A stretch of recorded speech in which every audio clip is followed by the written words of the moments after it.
Hello YouTubers, Alaska Prepper here. It's time for another Pantry Prepper cooking video.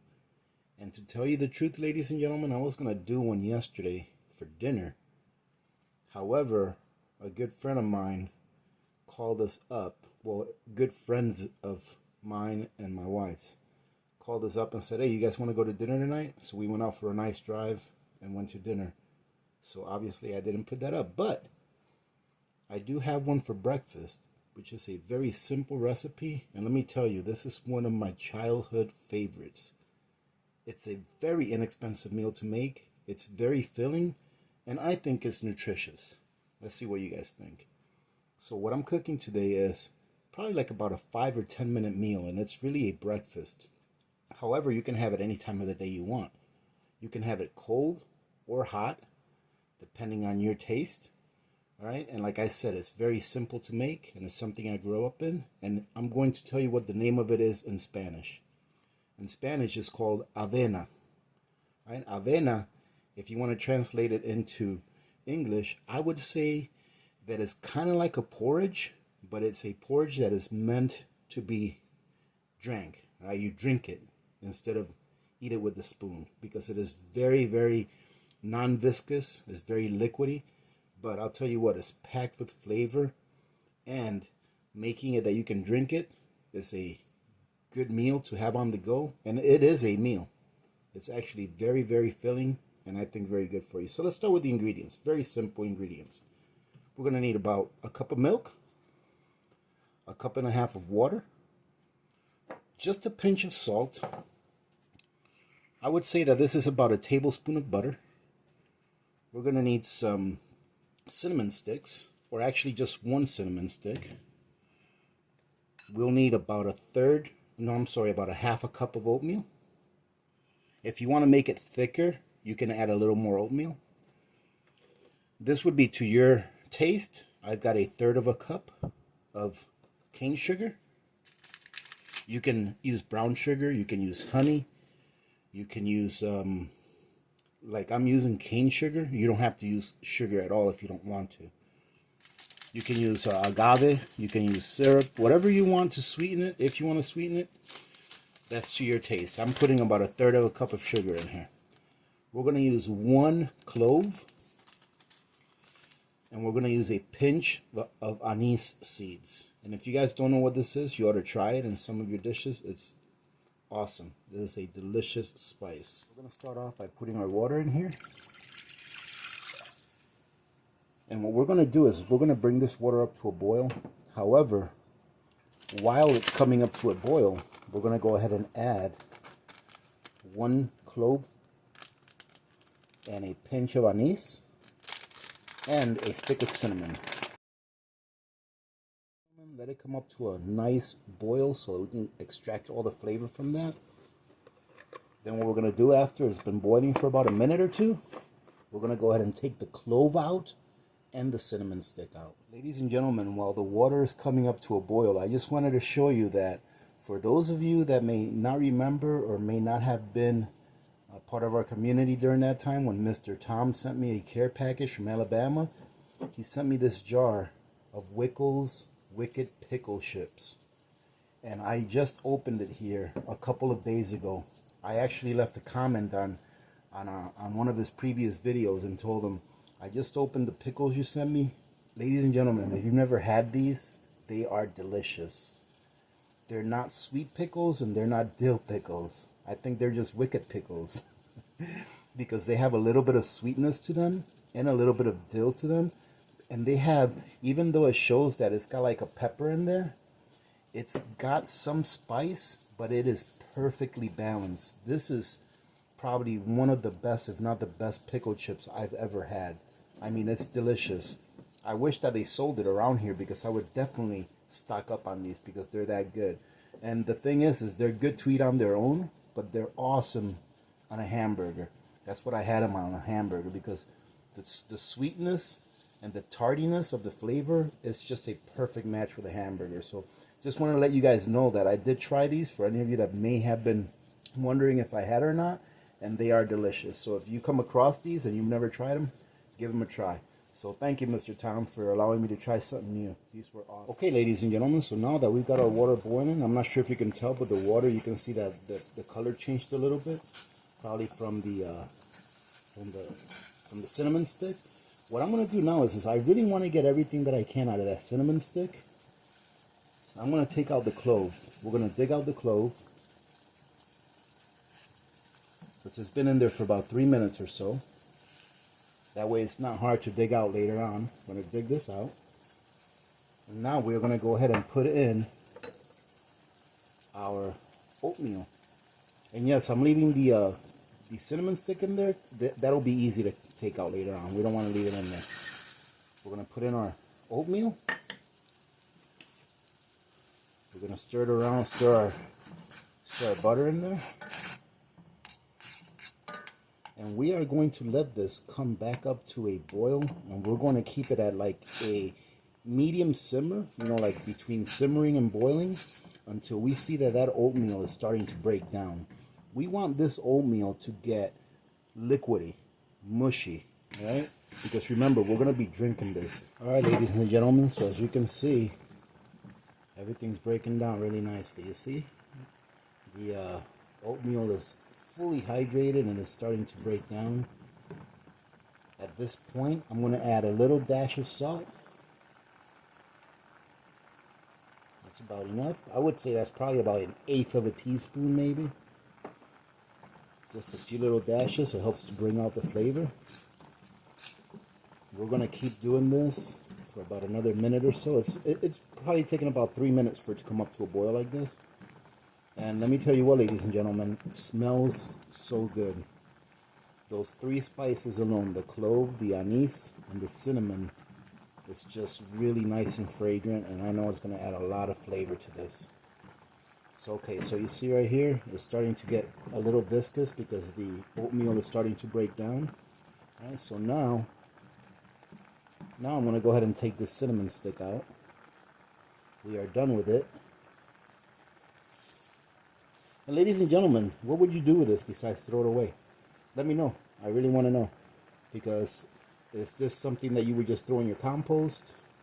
Or you just throw it away? So let me know if you have any ideas. Let's get rid of that cinnamon stick. Now we're going to go ahead and put our heat on high. We're going to go ahead and add our milk.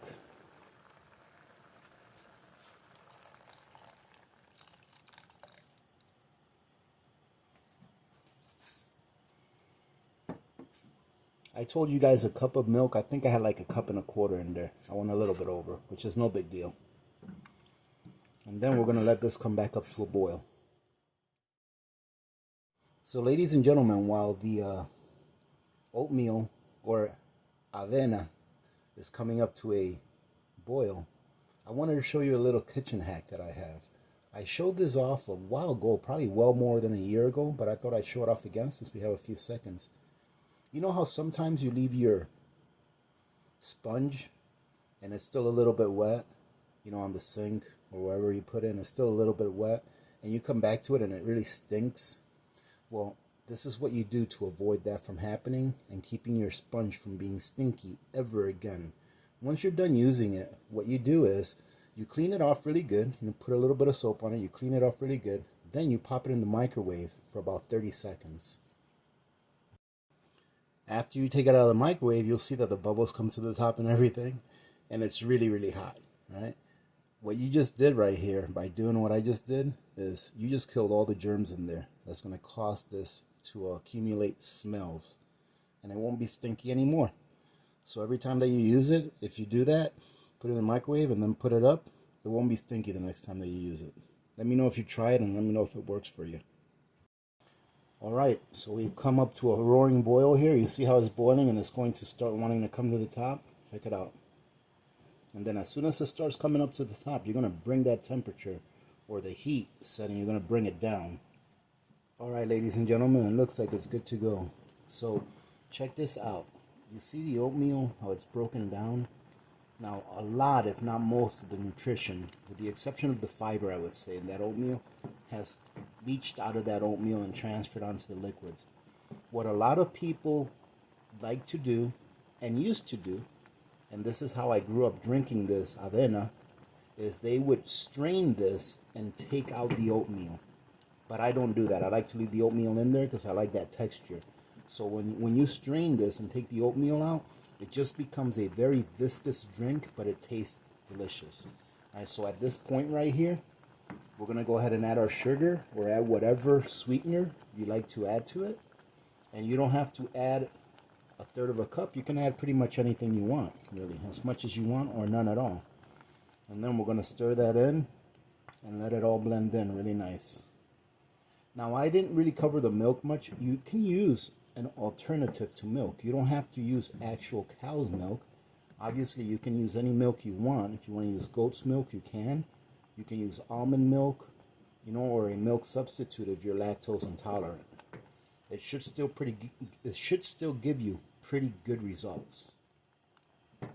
Now what I'm going to do is I'm going to let this come up to one last boil so that everything can be mixed in pretty well. See, look at that. You see how viscous it is? You see, look at that.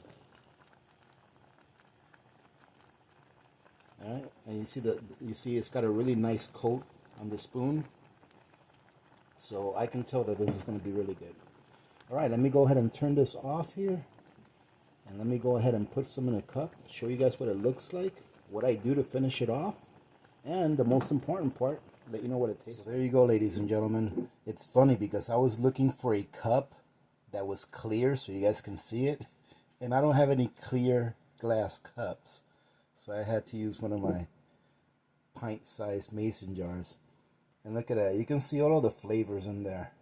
This looks really good and it smells delicious. I'm not sure if you can tell how viscous it is by the way that it wiggles in there. But it is a lot more viscous than just your average liquid. And the way that I like to top this off, ladies and gentlemen, is just by taking a little bit of cinnamon, powdered cinnamon. And you don't have to do this. You can put cocoa in it if you like. And just topping the top off with it. Just a little bit. Alright, and that will get mixed in there. Now normally I would wait for this to get nice and cool. Or not really cool, but a little lukewarm. Not really hot. Because right now it's steaming hot to try it. But I'm going to go ahead and try it with a spoon so that I don't burn my mouth. Alright, let's give this a try. Wow. And look at that, ladies and gentlemen. That looks really good. And let me tell you, it smells delicious. Alright, let's go for it. Well, let me tell you, ladies and gentlemen, that definitely brings me back to my childhood. The simple ingredients that's in this meal lets you appreciate the simplicity of it, number one, because it allows you to taste everything. The sweetness, the amount of sugar I added to that, I think it was 1/3 of a cup, was perfect amount.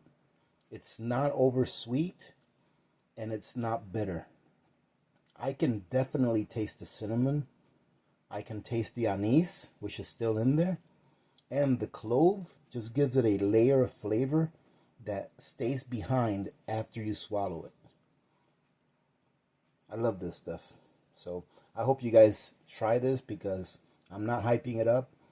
For as simple of a meal that this is, it is delicious. Not only that, it's filling. Think about how many breakfasts you can make like this with just a 5-pound bag of oatmeal and a 5-pound bag of sugar, some cinnamon, and some basic ingredients, some powdered milk. You can't go wrong. Or you can use the milk like you saw me in the containers, in those square containers that are shelf stable. So that's going to be it, ladies and gentlemen. I hope I didn't make this video that long. I try to keep it short, but I just want to explain to you exactly where this came from, you know, like when I grew up, and exactly how everything tastes, so that you can be encouraged to try it. Because if you've never tried it, I am pretty sure that you're going to like this. Even if you don't like oatmeal, how you traditionally eat oatmeal, even if you don't like that, if you try this, I give it about a 9 out of 10 chance that you'll like it. So having said that, thank you very much for joining in. I appreciate you guys spending a few minutes here today. I hope you guys have a great weekend. Remember to be good to each other. When good people do good things happen. Remember to reach one, teach one, and repeat. If we all did this, the world would be a better place, and you know that it will be a better place. Many blessings to all of you and your families. This is Alaska Prepper, and I'm out.